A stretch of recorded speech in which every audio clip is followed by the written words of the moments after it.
Hello, my little blueberries. Thanks for joining us today for our first official episode of Transformation Realness Live. Woohoo! Yeah. So, thank you, Michael. Hey, everybody. I am so happy to have you all here today because we have quite a show planned for you. For those of you who don't know, Transformation Realness is actually a part of our platform for podcasting, which is Transformation Realness with me, Kyle Lagunas. Hey. What is the show? Well, the show is all about people who are really trying to change the world of work. And as you all know, there are a lot of really big ideas out in the market, but there's also a lot of challenge going from ideation to execution. And so Transformation Realness and Transformation Realness Live is all about what it really takes to move the needle. It is sponsored by Aptitude Research. We are a leading boutique firm that focuses on human capital management research based out of Boston. We are woman-founded and woman-owned with our founder, Madeline Lorano. If you haven't heard of us before, that's okay. You're going to know about us by the end of this. We conduct in-depth research and vendor analysis to make sure that practitioners know what's really going on in this complicated world of HCM. I am your host today. My name is Kyle Lagunas, and I'm the head of strategy and the principal analyst here at Aptitude. I absolutely love this space. It's so interesting, and I have had the opportunity to come at this space from a couple of different angles. While I am an analyst here at Aptitude, my most recent role was actually in the corporate practitioner side, where I led a talent transformation project with General Motors.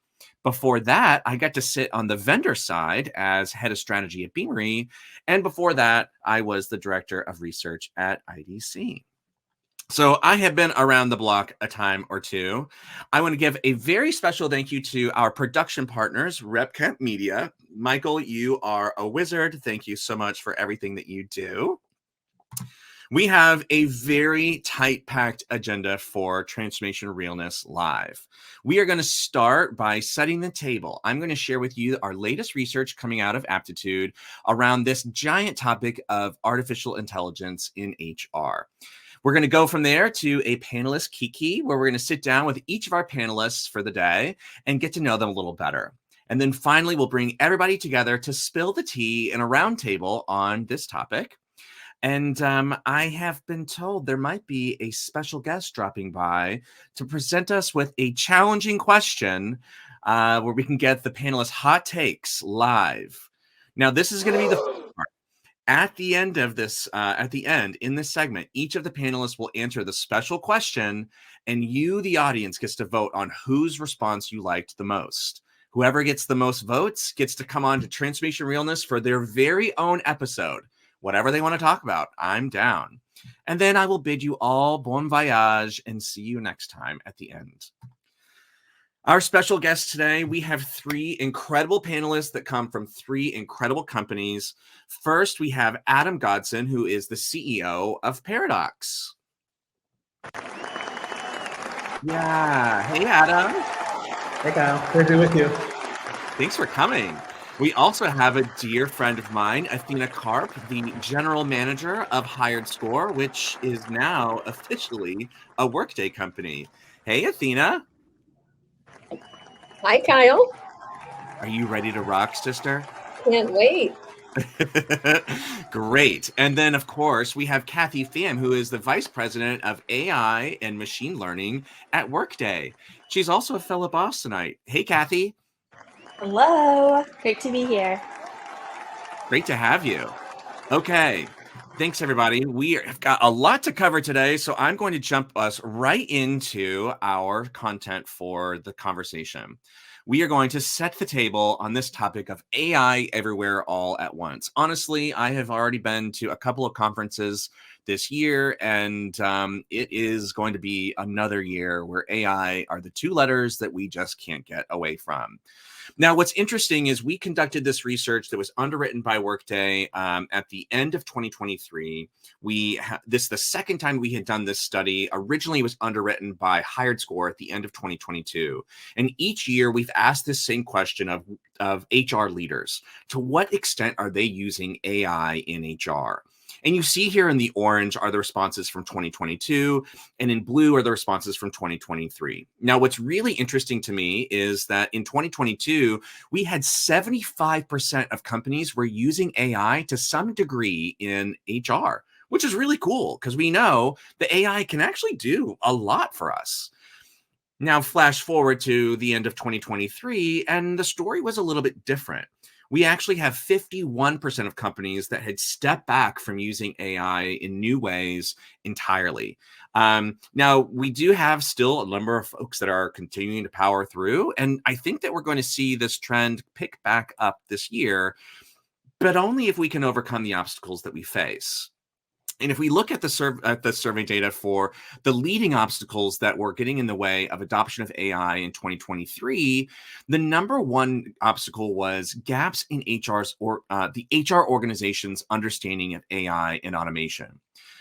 This is really interesting to me because if you look at on the lower end of the drivers of of the obstacles that we face, it's not actually a lack of internal expertise for AI in HR.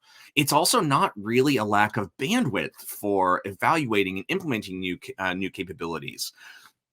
These are the things that I genuinely thought were going to be the big obstacles. When do we ever have enough bandwidth to do what we want to do? But no, I think it really is something else. It's a big knowledge gap. The good news is we can close that knowledge gap ourselves, which is part of why we are here today. And honestly, I think that we're going to continue to see uptick in AI, not just because it's cool and not just because it's interesting, but because the results really speak for themselves. When you compare the KPI performance of organizations that were utilizing AI at the end of 2023 and those that weren't, you see the AI is outpacing all others across the board and in some really important ways, right? We're not talking about like just 3 or 5%. We're talking about like 10, 15, 20% increase in performance of these KPIs. And this is a big deal because what was the big thing that we learned in 2023 in HR and TA? Literally everything is performance, right? And if you're not performing, if you're not delivering, you're not going to get what you want. And so that's where I wanted to bring together the panelists today. I trust each of them. I know that each one of them has their own unique and expert point of view on this topic. Getting to goal, having an impact isn't just buying a new piece of technology and rolling it out, right? In fact, if we give this transformation realness treatment, we know that AI projects are a different kind of technology project. It takes a different kind of lift. It takes a different kind of project leader. It takes a different kind of cultural shift. And I want to know what's working and what's not, and maybe how we should be thinking about these things a little bit differently. Sound good? All right. Well, let's have a little kiki with each of our panelists to get us started. And we are going to go in alphabetical order by last name. And so first we have Mr. Adam Godson from Paradox. Michael, can we bring Adam on stage? Hey, Adam, did you miss me? I did, Kyle. Great to see you. Honestly, I can't wait to see you in person next week. I know that we're going to learn a lot about what Paradox is up to at your upcoming first ever Analyst Day. But first, I'd love for those who maybe haven't met you before, just share with us who you are and where do you work? Sure. I'm Adam Godson. I'm the CEO of Paradox, and Paradox is a leading conversational AI company in talent acquisition. And an interesting thing about me is I started my career as a recruiter, and I've gotten to solve problems throughout the years. And I loved the feeling you got to change someone's life in some way by being able to find them a new work and how meaningful that was. And then I figured out you could do it at scale, and I married the tech piece to do that thousands and then millions of times.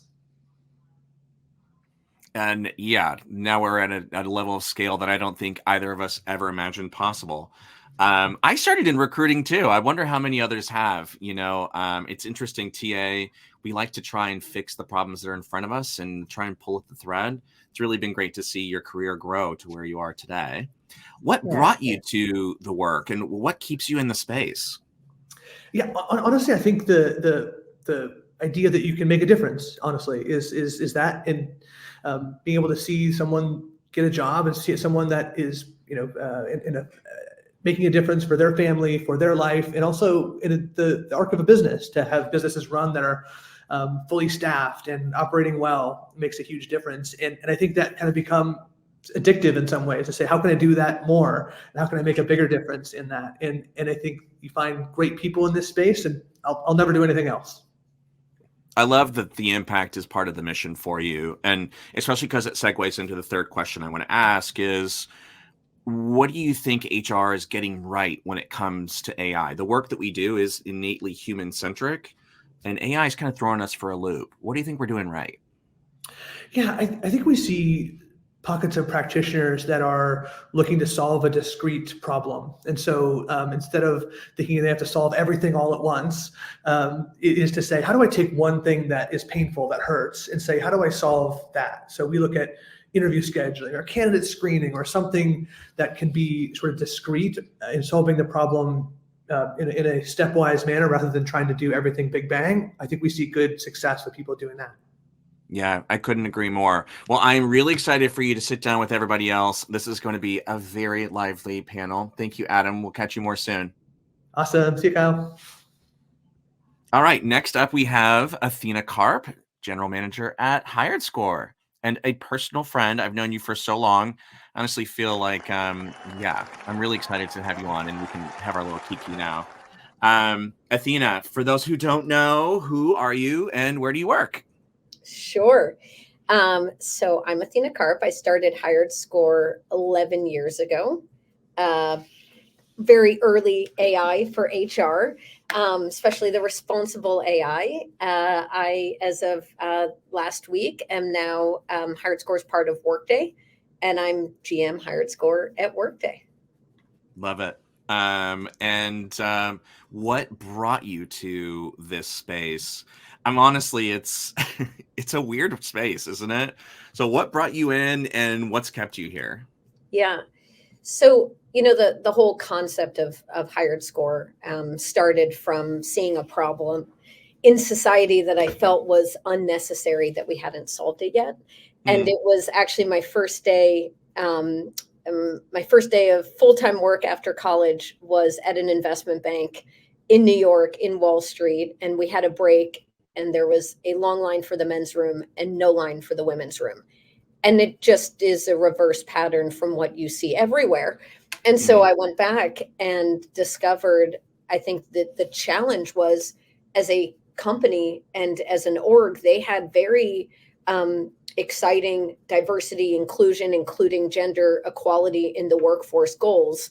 And yet the challenges of translating that into action and results was so hard to break away from what were really manual processes without us realizing that were holding us back. Things like keyword search and filtering by clubs and fraternity names and other organizations, to how we recruited school list names. And to me, that struck me as both not great for the company's goals and its own results, right? And performance financially and for shareholders, and especially not great for society and for building the workforces of the future. So that's why I started HiredScore. What's kept me here, Kyle? I feel every day like we are so lucky to work in a space that I think is going to be the kind of primary focus of challenges to our society, which is, how do we enable people and work, people and jobs, people and meaningful employment as defined by them, which is a different definition throughout their lives or throughout their desires or throughout what's happening around them or in the markets. And so we started with recruiting, moved to talent management, moved to total talent. And I feel like we're just getting started in what we can solve. So I love this space and I love the work that you're doing. I'm so glad that you've picked the space and decided to stay. Let's go to this third question. What do you think HR is getting right in AI today? Yeah, so if you'd asked me when we started 11 years ago, what's our biggest challenge? It's most people thought they could continue to solve the challenges that were coming our way manually without AI. What's changed in the last 12 to 24 months? Honestly, the kind of November a year and a half ago was a catalytic chat GPT moment where the world realized AI is actually a very important tool in every toolkit for every department and every division. So I think what HR is getting right is an eagerness to embrace AI tools as part of critical HR processes like talent acquisition and talent management, and almost a curiosity for rethinking. It's like in COVID, we got agility, but we were still proactive, you still reactive. Oh, And yeah. I think with AI, we're now keeping that agility that we fought so hard for, but thinking about what could become proactive, what could become left of everything we do today. And it's incredibly exciting time. I love it. It's fun to see these massive shifts in innovation cycles. AI was a nice to have, and now it's a must have. Cool. Athena, I can't wait for you to share more in the panel.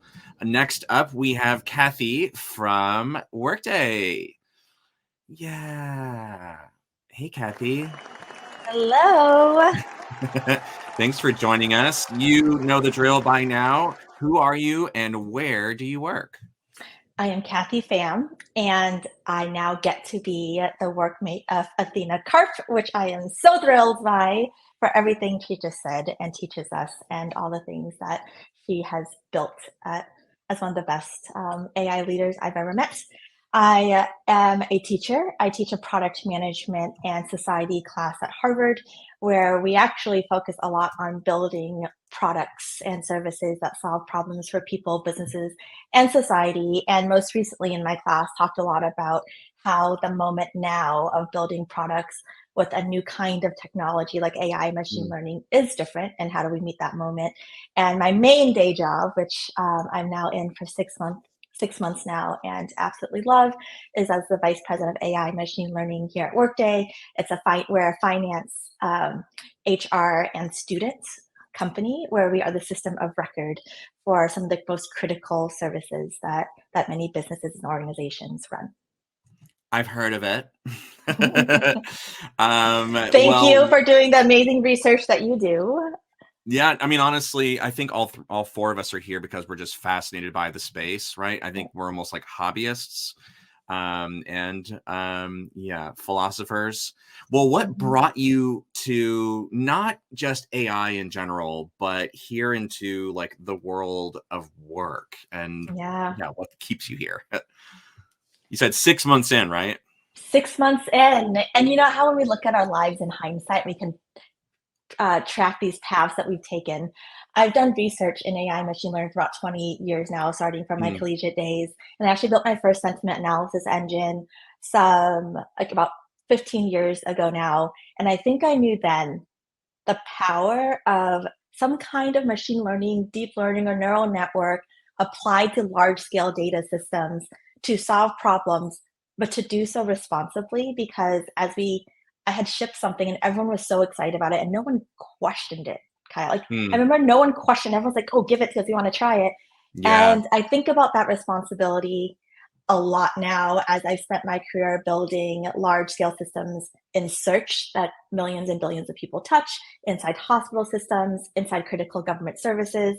And really what brought me to Workday, I really think, is these many years of caring so deeply about systems of records that work, that solve problems, that give you insights into your workforce, your finances, but give you the right insights, because you don't ever want to question that what you see on the screen is different than what you're experiencing in real life.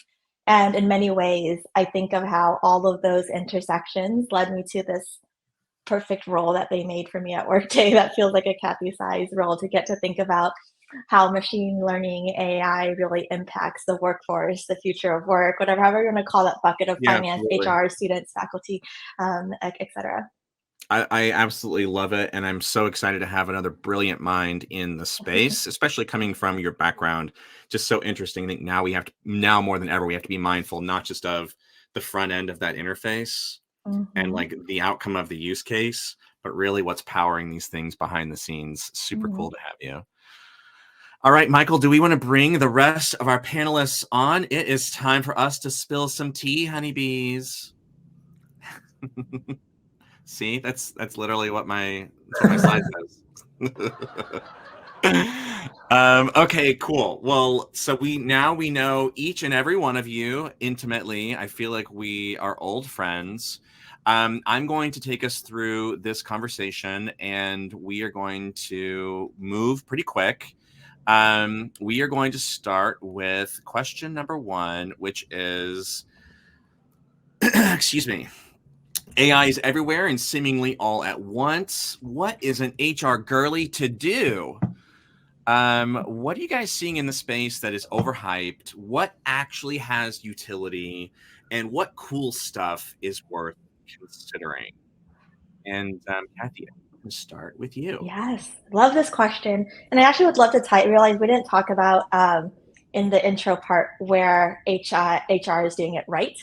And I'd love to tie that together no, I can tie this all together with the hype as well. I think we have these pivotal moments throughout history, whether it's with the internet or cloud or mobile, where the world awakens to a piece of technology that might have existed for a while, right? So I think some of that hype stems from the, whoa, I never thought to interact with a machine that way. So it really, spun lots of wheels from the consumer, the artists, to the big companies. And so I think the hype is around that, because now it's, it can solve all these problems. Let's just throw all the problems at this thing. And I think that part of it is the hype. But I think the part where there's a lot of opportunity, and perhaps where going back to the what HR has done right or well, is solving big problems inside enterprise or business or governments or large entities that are not internet data, right? So I've built systems in many of those. And when to do that, you respect privacy, you think about security, you make sure that when you train data on one entity or customer or group's data, it doesn't somehow accidentally get mixed up over here. And then the other part is you get to fine tune, right? So you might have a model that works for one company, and that, like, let's say a big tech company, but then a trucking company also needs it. So you then fine tune it. And I think that's where HR is getting it right, because we don't, any of us working in HR and finance, we don't mess around with data, right? So we have these really interesting parameters for ourselves, and then we get really creative about what we can build upon it. And so I think there's like the hypiness of this moment we're in with technology, but I think there's so much potential for where we can go, especially in the enterprise, business, large scale systems behind closed door, like behind the walls space that is really still left to be explored. Oh, absolutely. I mean, we are just now scratching the surface. Adam, what do you think? What's hype? What's got utility? And what's worth considering?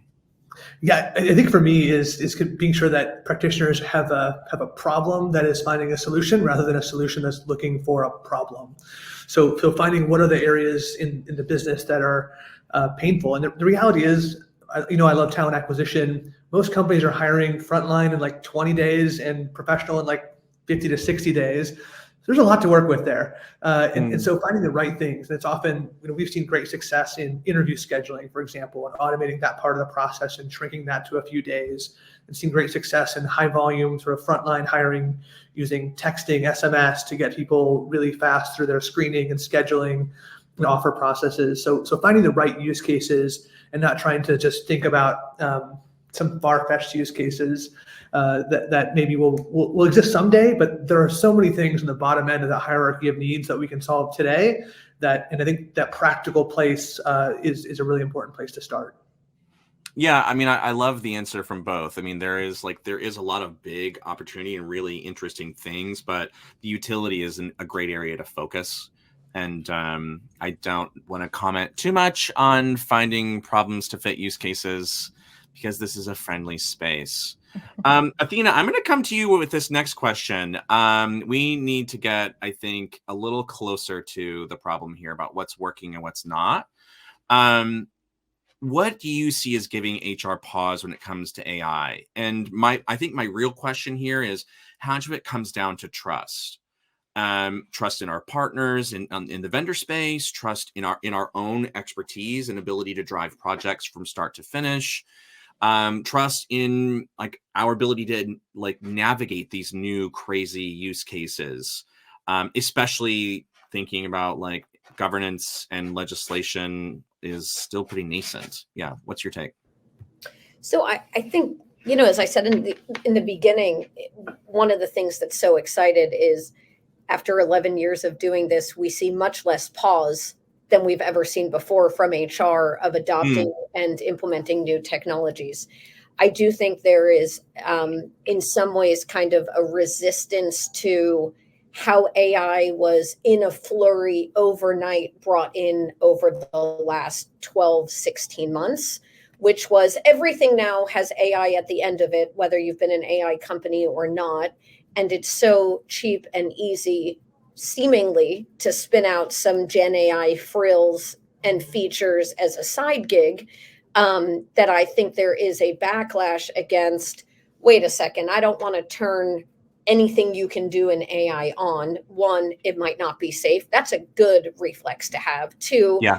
if you've not done that for many years, you might not have the right quality assessment, safety assessments, proven results, all the things that I as a company might be liable for after the fact when we realize what this actually did or didn't do and what it meant to the humans that it processed. So I think there's a reticence to turn on anything that has an AI kind of marketing message behind it if it's not the core focus of what that company has done. And I think in a good way, there's also, the CIO, the CXO, the chief AI officer, whomever is driving this, let's incorporate AI to power a transformation that looks different than any other transformation we've had before. There was a check the box and tell us all the things you're doing in AI. Absolutely. Last year. Now it's actually tell me the 1 to 3 core business problems with what ROI and results over how many days and months we are going to get them. So in a great way, what HR is pausing and doing is saying, which business problems are most important that we start working through? And is there an appropriate AI solutions? And we're even seeing clients say, and let's bifurcate what we build versus what we partner with. If and when, especially large corporates, they have some internal resources, which should go back to what is highly complex, requires safety, requires a deep expertise versus some of the things like help FAQs or help desks or other things that companies can spend and should themselves. Yeah. No, I think it's interesting, especially because I feel all four of us have felt this pain where maybe that technology leader didn't have, like, they really did put out the call for like, who wants AI, and then you see all of the leaders going out to buy the automation tools, like whatever they could find. Right. So I think what I'm hearing is there's a maturation, not just in the HR organization, but in the enterprise itself about how we should be approaching these kinds of projects. Adam, what's your take? What are you seeing from your corner of the market? I was echoing some of what Athena said in that way as well. And I think Kyle, where you're headed with that is everyone got, every HR practitioner got an unwanted second job last year, which was to suddenly become an expert in AI and try to understand what that looks like, because organizations were starting to mature and how they dealt with that internally. And the reality is, you don't have to be an expert in AI. What you need to do is use your internal resources and take your seat as the business driver and be hard and fast on that part. And for especially large organizations, use your internal business partners to help with the privacy, security models, those types of things that are going to be different. But I think in the first phases of this, HR felt a tremendous weight on their shoulders that we were going to have to take this entire burden of this. And the reality is that as companies have caught up in the other functions, it is a team effort. And so make sure that HR practitioners include their IT teams, their governance teams, their AI teams, and make it a team sport. Be the hard driver to know what business outcomes you want, but you need to bring others along for the ride as well. Yeah, I love to hear it. Kathy, do you have anything that you want to add here? Yeah, I think I think I'm going to give a nod to something I heard you say a while ago, which is there's this concept where let's go buy AI. And then you Yeah. can also think about now buying a system that solves your problem that may or may not be powered by some AI, machine learning, deep learning, neural network, something. Yeah. And you might not always see it, but you know that it's solving our problem. And that's something I've heard Athena give a nod to as well. So I think there's an interesting balance there of companies to balance the transparency and explainability of our systems, but also not burden companies and like our people who are in charge of taking care of people, who are in charge of their government entities, who are in charge of running companies. So I think the pause sometimes is around how much of the technology do I have to understand to just Yeah. use it to Yeah. solve I just want to solve the problems at my workplace. And I think that's a valid concern, right? So we think of I was just talking to some colleagues the other day. We think of the end-to-end approach to having AI. You think about the experience layer that you have, right? Like the seamless experience that you have in the end. You have a platform model training layer that's like private and secure. You have a layer around the responsible AI foundations and frameworks and thinking about risk. You have a layer on keeping abreast at legislation and what's going on and thinking about how that might affect your system, how that might affect the people who use our systems. And to some extent, maybe the HR professional needs to know, and maybe they don't. But at the end of the day, we use all that knowledge to build that solution that works for them. And then hopefully, and that mitigates some of that pause, right? Because maybe they do want a fact sheet that shows you the kinds of models that the skills cloud or job description generator was trained on, or they just want to know that the job description is the right job description to hire for a new role you've never hired for. So when I think about pause, I think about that, about the experience that they get. Yeah. It's all. Go ahead, Athena. I see you jumping in. Oh, I was just going to say, I think a lot of what gave HR pause is so many people that launched AI things and frills and features focused on the AI being seen so that you could know there's an AI thing here. AI should not be seen. Its impact should be felt. But we're talking about consumer. That's an employee is essentially a consumer. A manager is a consumer. And in nowhere else do we build technology other than this flurry of AI to say, let's make clear that it is using AI and tag it and flag it and say this is a Gen AI tool over. Just power the experience and have the impacts be felt, but have what goes on under be as little seen as possible. Yeah. And that's a big part of being responsible, right? You solve the problem, you do it well, and you don't need to be like, hey, look at me, look at this new technology I'm using, unless it actually is relevant for the user or the customer to know. I mean, listen, we see this in every cycle, right? I was just about to type in the chat. Like, remember when everything was mobile or social or video or cloud? Like, it's just a part of marketing, right? We just glom onto the terms that people are using. And look, as somebody who has had to implement these solutions themselves, like, you do need to have some marketing on your projects to get some momentum behind them and to get the buy-in at the user level and at the partner level internally. So there's a balancing act here. I think I'd like to move into this next question because it really is so connected. I've heard a couple of us, like Adam, you said like our full-time job last year was to be AI experts. Athena, you're saying like the AI doesn't need to be out in front. Kathy, you're saying we maybe do need to understand how it works behind the scenes. So my question is, what is the gap in HR, the HR organization's understanding of AI? Like how literate do we have to be? I mean, because I've had this question of like, do we need to be AI experts or do we need to be AI literate? And how literate do we need to be? You know what I'm saying? Like HR is an HR expert, right? We've given them a pass in the past for not being tech savvy and even tech literate. But this is different, right? And so I am just curious, like, what do we think is the gap? And Adam, I'm going to start with you. Yeah, I think literate's a good way to phrase that, where every person in HR should understand how the products they use work at a basic level, how they impact individuals so that they can speak to that in their own organizations. That's not going to be for everyone. So I also want to remind people that it's a team sport, that people in their organization are there to help them and to understand like what the functions are that they are looking to achieve. And I think I keep coming back, like the relentless focus has to be on how does AI help get work done? And how do they think about a business case in their own organization to be able to invest in new tools and to seek productivity? The reality is, a bit of marketing aside, people aren't dying for AI tools. They want productivity, and they see AI as a way to get that productivity.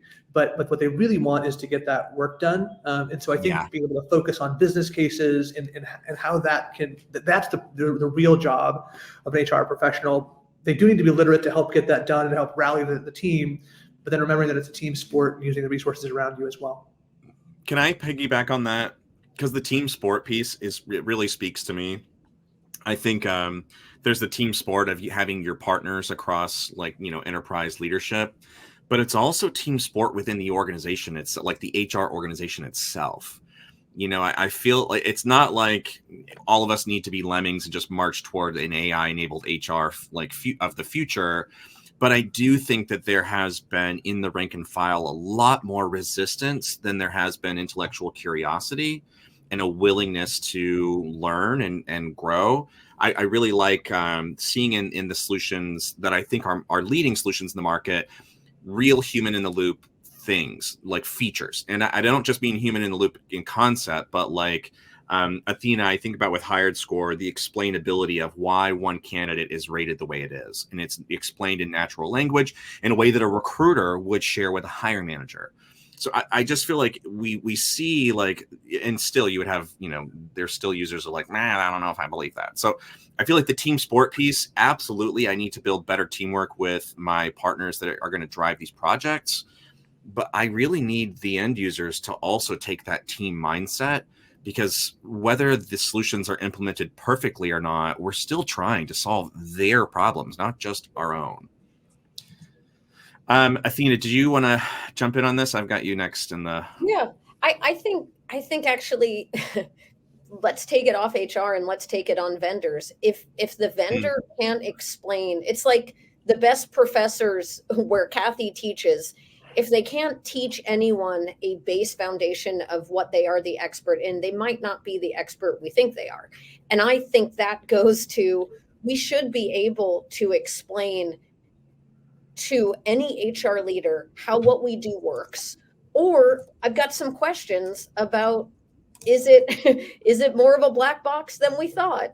Is it using practices that aren't so clear? Are we maybe not domain experts if we can't? So yes, I love the team sport for things like bring in the compliance and the regulatory folks, bring in the data privacy folks. But I do think every HR leader should be able to understand in human language. And I think that goes to when we talk about the end user, they will, most of the challenges I think our industry will see is, are all AIs have the same level of responsibility and safety?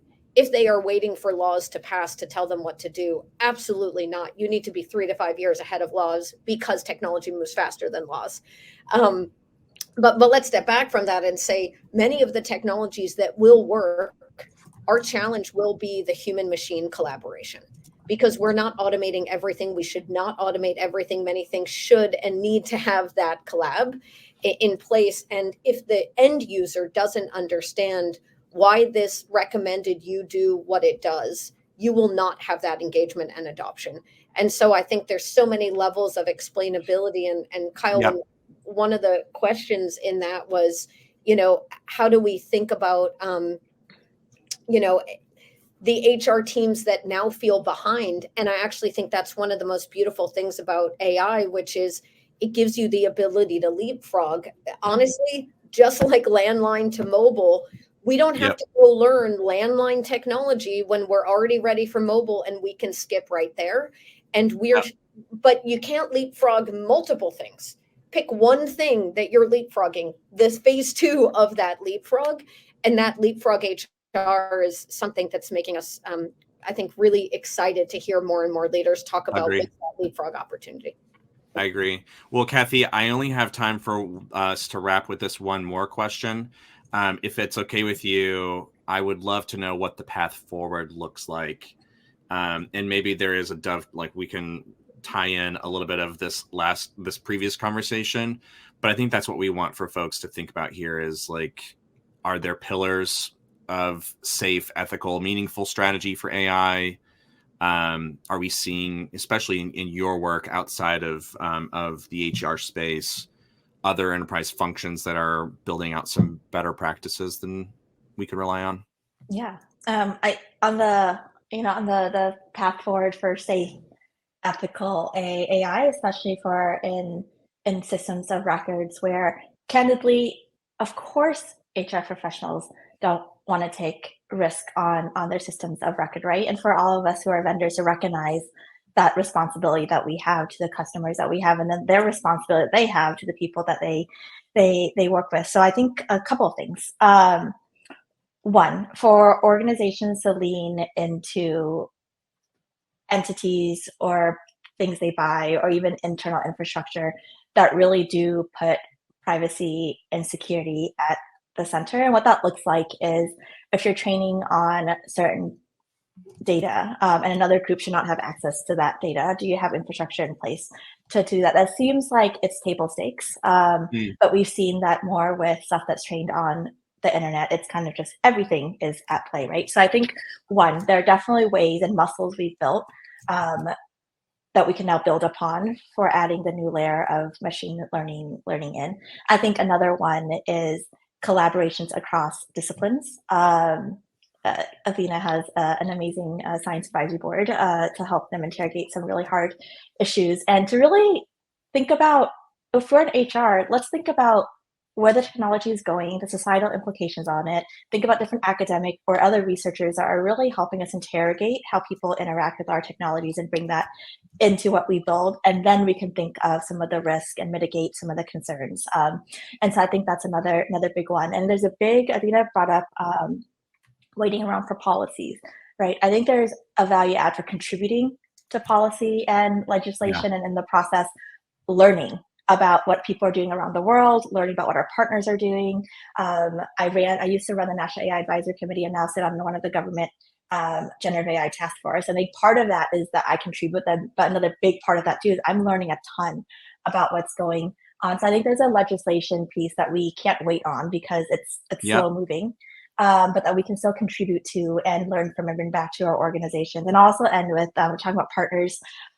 We have this, one of my favorite things at Workdays, we have something called the Extend community. Now we have this thing called the AI Gateway. And all you have to know about that is we're a company where we build the models. Let's say it's like a skills ontology that lets you think about skills across your whole ecosystem. We manage all the nuts and bolts of hosting a model, but then you get access to that model and you can train and fine tune and use that model for whatever use case is best fit for your organization. And I think that's just another extension of how to think about how to build systems that really work for unique scenarios, right? Of opening up the capabilities that you have and then allowing your customers and partners to build using those. I'm really excited to see where this next stage of innovation comes from. Joint innovation with clients. Thank you. This has been super cool. Oh my goodness. You guys, I'm sorry. I have to go and answer that. So folks, we have the one and only Betsy Summers joining us today. She is the principal analyst for future of work practice at Forrester. Not only is she a longtime friend of mine, but she is also a super fabulous and well-respected expert in our industry. She's got a ton of experience in the space, over a decade of time in HR tech, specifically working at CEB and Cornerstone on Demand. I am so excited to have her on the analyst side with myself because it's really helpful to have somebody who has done some of the work actually commenting on the work being done. I have noticed that Betsy's background spans from being a client associate, so has actually been on the front line trying to help clients make the most of their product investments, and then also has worked in product itself and in marketing. Thank you so much. I work at Forrester Research. I've been an analyst on the Future of Work team for about 3 years now. As you said, I have a similar background to you, but certainly not as storied. I've gone between the vendors and also practitioner. I was an internal coach, so I worked mostly in like talent management, talent development world, and then started my career at CEB.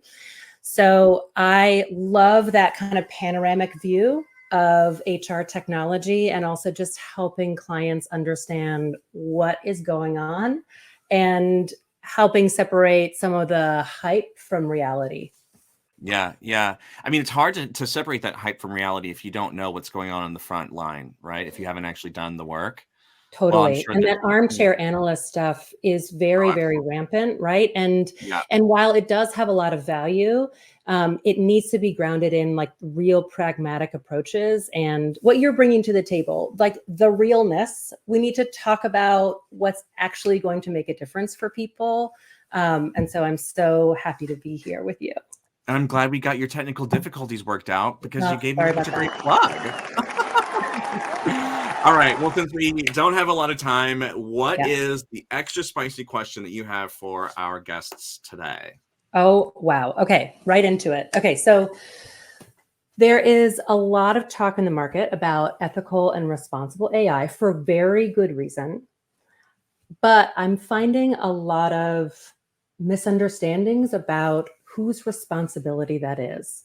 And so I'd love for since we have representatives from vendors in the conversation, could you talk a little bit about what your customers or the user organizations misunderstand about the role that they play in ensuring an ethical and responsible AI supply chain, like end to end, versus what you are actually accountable for and what you are willing as a vendor to sign up for and be responsible for. I'd love to just explore some of that complexity and just hear from you about what your perspectives are.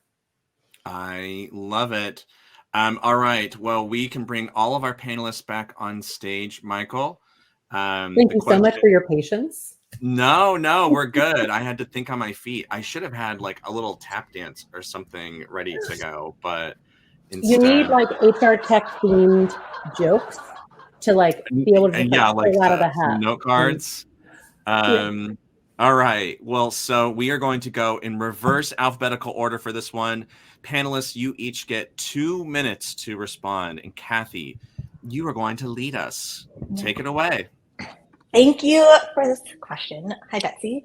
I have been doing research or thinking and writing in this space for about 7 years now before coming to Workday. And I love thinking about what it looks like for the entity to build frameworks and foundations to basically build an end-to-end responsible AI ecosystem, and then thinking through what the customer and consumer and user as well, because sometimes they're not the same, role in that. So I think on the vendor side, we have the end-to-end. How do we build it into the experience from the point of user experience, so the explainability at the user experience level, to maybe even fact sheets that explain what kind of models you use.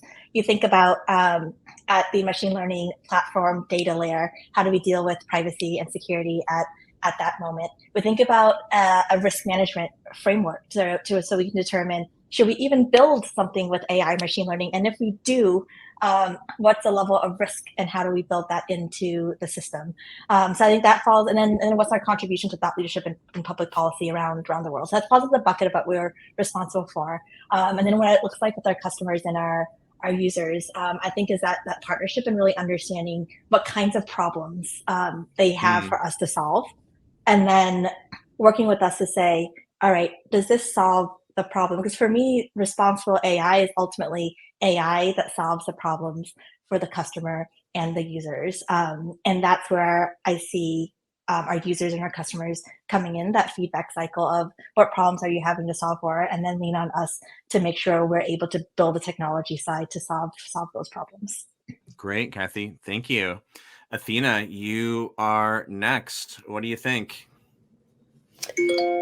I think when we talk about responsible AI, it's basically about ensuring, and I'm glad Betsy brought that up, because when you say who the risk falls on and what the liability and responsibility is, that's unique to each and every problem, and that's unique to the type of AI that's being used and the collaboration, the augmentation or the full automation or the kind of visualization of information, but no steps in automated processes. So I think how we've thought about this is, a lot of the exciting things that we see ahead is the biggest question most executives are asking is, how do we govern AI within our orgs? No one better than HR can have answers to what governance of AI is being developed looks like, because we are a department and a division that is founded based on governing principles, property, data, protocols. It's what Kathy mentioned, right? Before HiredScore, I worked in healthcare. Perhaps that is the only industry that has as much governance, if not slightly more, than HR. But what I'm excited about is just how this can be the place where HR doesn't just take a seat at the table, right? But actually helps define for the orgs in many places, like hiring. We've got, since the civil rights movements, endless case law and examples of what is allowed and not allowed in hiring. And now it's our job to say, and what do the digital AI versions of that governance being assured and test and explainability and audits look like? So I'm really excited when we start thinking about HR already wears that governance hat. You keep wearing that, just know that that same governance needs to apply to technologies. I love it. I love that. The same thing that kind of holds us back or makes us a little bit more cautious of getting into the AI space or AI arms race or whatever you want to call it is also the thing that will make sure that we're making the most prudent and most responsible ethical AI choice. I love that. I just want to plus one of that again. Like we touched on this earlier, Betsy, with the what's AI HR doing well. It's exactly that, and everything Athena said. We have infrastructure in place that has so much care for our data and our systems and our people. So let's keep at that and then innovate on top of that. I love that. Great. Thanks, Kathy. All right, Adam, what's your take? Yeah, I think the responsibility has to be shared between thinking about how vendors and teams work together. Athena noted that every problem we solve is going to be different. And I think to make any declarations about this is a vendor's responsibility and this is a client's responsibility, it really has to be that collaboration together. There are some things that are going to be much deeper on the vendor side, right? What does the training data look like? What is the security protocols? Some of the general education things that exist on the models that they're using. And some things are going to fall more naturally into the client world, some of the process design, some of the use case specific education pieces, and potentially some fine tuning data sets will fall more naturally there. But I think the only winning path is for companies and vendors to collaborate really deeply on those questions in these early stages. Look, in 10 years, we'll have 1 million lawsuits and all the case law will have figured out like where the lines are in some of this. But in this messy early stage, it is about collaboration. And that's why choosing the best companies, projects, and partners is really critical for success. I love that. What do you think, Betsy? Well, I was also reflecting on something that you said earlier around teamwork, right? Like this is a team game, and one of the questions I hold is, when you think about the user organization or the buyer organization and the vendor, then what else exists? What other entities do we need to bring into our external team or creating as part of our broader team to make sure that we can do the right thing or have that right balance between value and also responsibility and ethics?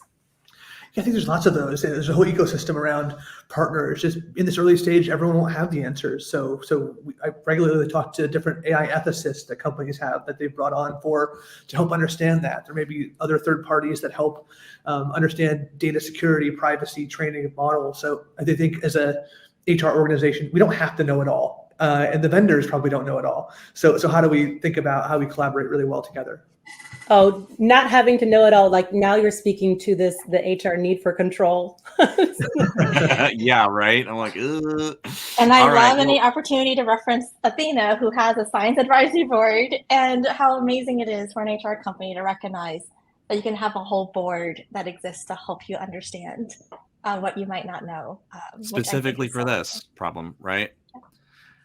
Well, we are waiting for our poll responses to come in. Everybody in the audience, please vote for the response that you thought was most worthy of its own full episode of Transformation Realness. You can't vote for me. I'm on every episode, whether you like it or not. We will give folks just a couple more. I voted for Betsy.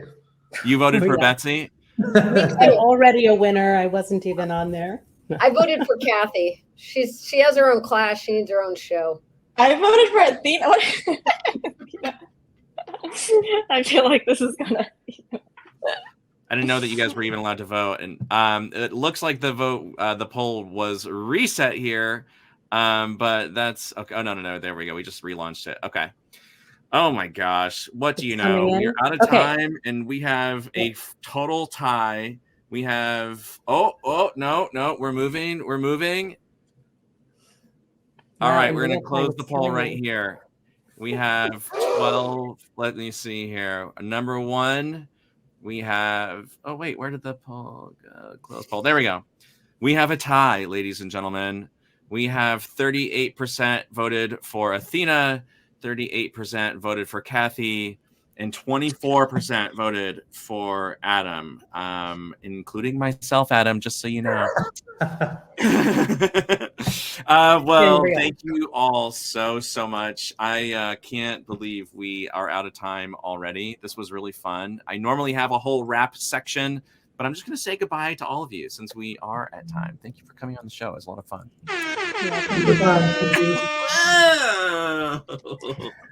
Thanks for the sound effects, Michael. You are a winner. All right, we'll see everybody next time on the next episode of Transformation Realness Live. And make sure you stay on the lookout for that full episode with Kathy and Athena. Thanks, everybody. We'll see you again soon.